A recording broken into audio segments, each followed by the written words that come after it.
एक बार एक युवा लड़का जिसकी जिंदगी में बहुत सारी समस्याएं थीं, गौतम बुद्ध के एक शिष्य एक बौद्ध भिक्षु के पास आया। वह परेशान और व्यथित था।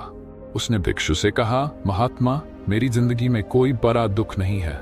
मेरे पास धन दौलत है, शारीरिक स्वास्थ्य भी है, पर मेरे अपने शब्द मुझे परेशान कर रहे हैं। मेरे दोस्त, परिवार या कोई भी मेरी बातों को गंभीरता से नहीं लेता।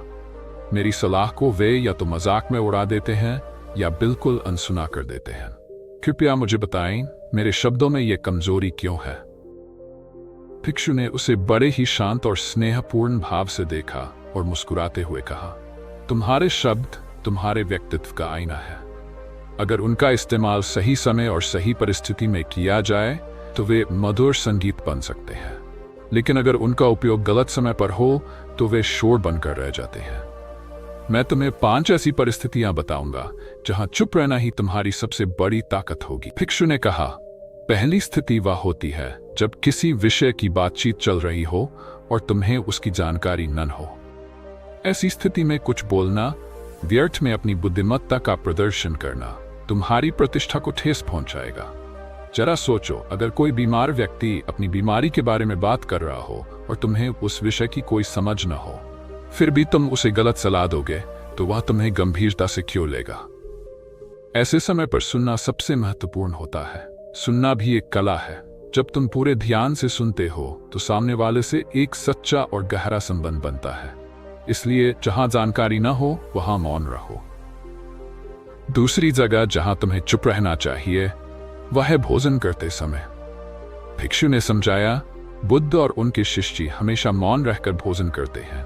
वे भोजन को ध्यान और श्रद्धा के साथ ग्रहण करते हैं।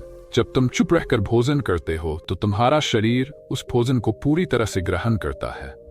वह भोजन तुम्हारे अंगों तक ऊर्जा पहुंचाता है। लेकिन जब तुम बातचीत या अन्य काम करते हुए भोजन करते हो तो तुम्हारे शरीर को उसका पूर्ण लाभ नहीं मिलता। इसीलिए मौन रहकर भोजन करना सीखो। तीसरी और सबसे कठिन परिस्थिति वह है जब तुम गुस्से में हो। गुस्से में मौन रहना सबसे बड़ी चुनौती है। भिक्षु ने आगे कहा, गुस्से में अक्सर हम ऐसे शब्द बोल देते हैं जो हमारे रिश्तों को तोड़ देते हैं। बाद में हमें पछतावा होता है, लेकिन जुबान से निकले शब्द वापस नहीं लिए जा सकते। अगर गुस्से के समय तुम मौन रहना सीख जाओ तो ये तुम्हारे आत्मनियंत्रण का सबसे बड़ा प्रमाण होगा। जब भी गुस्सा आए, अपने शब्दों को रोककर किसी शारीरिक गतिविधि में लग जाओ। दौड़ो, व्यायाम करो। ये गुस्से की ऊर्जा को सकारात्मक रूप में बदल देगा। चौथी जगह जहां चुप रहना अनिवार्य है वह है किसी सभा या चर्चा में। भिक्षु ने बताया, जब 4 लोग बातचीत कर रहे हों तो सभी एक साथ नहीं बोल सकते। हर किसी को अपनी बात कहने का मौका देना चाहिए। अगर तुम बीच में किसी की बात काटकर अपनी बात रखने लगते हो तो ये तुम्हारी अज्ञानता और अशिष्टता को दिखाएगा। अच्छा श्रोता बनो और अपनी बात कहने से पहले दूसरों को ध्यान से सुनो। यही भद्र व्यक्ति की पहचान है। आखिरी और सबसे महत्वपूर्ण परिस्थिति वह है जब तुम्हारे माता पिता या बुजुर्ग तुम पर नाराज हो। भिक्षु ने युवक को समझाया, अगर वे तुम्हें डांटते हैं तो उनके प्रति सम्मान दिखाने के लिए मौन रहो।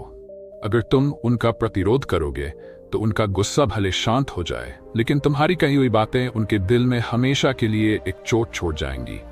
बड़ों का सम्मान करना उनके शब्दों को स्वीकार करना है, भले ही वे कठोर क्यों न लगे। उनका अनुभव तुम्हारे जीवन का मार्गदर्शन करेगा। भिक्षु की अंतिम सीख। भिक्षु ने अपनी बात को समाप्त करते हुए कहा, कम शब्दों में अपनी भावनाओं को व्यक्त करना सीखो। शब्दों का उपयोग सोच समझ कर करो। जब भी बोलो, प्रेम और करुणा के साथ बोलो। ऐसी वाणी बोलो जो दूसरों के दिल को शांति दे और उनका विश्वास जीते। युवक ने भिक्षु के चरणों में झुककर धन्यवाद दिया और यह संकल्प लिया कि वह अपने शब्दों और मौन की शक्ति को समझकर जीना सीखेगा। कहानी का संदेश। इस कहानी से हमें यह सीख मिलती है कि शब्दों में अपार शक्ति होती है। सोच समझकर बोले गए शब्द हमारे जीवन को बेहतर बना सकते हैं और मौन हमें आत्मनियंत्रण और सम्मान की दिशा में ले जा सकता है। अंतिम संदेश, बोलने से पहले सोचें और सही समय पर सही शब्दों का उपयोग करें। मौन को अपनाएं, क्योंकि यह सच्ची बुद्धिमानी और आंतरिक शांति की कुंजी है। आपका चैनल, अगर आपको यह कहानी प्रेरणादायक लगी हो तो इसे अपने दोस्तों के साथ शेयर करें और हमारे चैनल को सब्सक्राइब करना न भूलें। धन्यवाद।